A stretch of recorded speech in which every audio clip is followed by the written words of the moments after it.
سلام، من اسماعیل شادکام هستم به همراه دوستم محمد حسین ابراهیمی.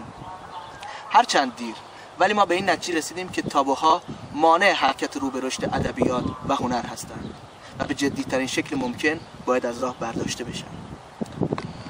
یکی از تابوهایی که در حوزه شعر ایران شکل گرفته نیما یوشیج هست. ما معتقد هستیم که هرچند نیما تئوری‌های جدیدی در حوزه شعر داشت و به میدان دید تازه‌ای دست پیدا کرد، اما نتونست این تئوری‌ها را در شعر خودش درونی بکنه و نیما تنها نمونه دیگری از شعر کلاسیک رو ارائه داد و به همین علت شعر نیما رو یک شعر غیر پاسخگو می‌دونیم و باید شعرهای نیما رو آتش زد.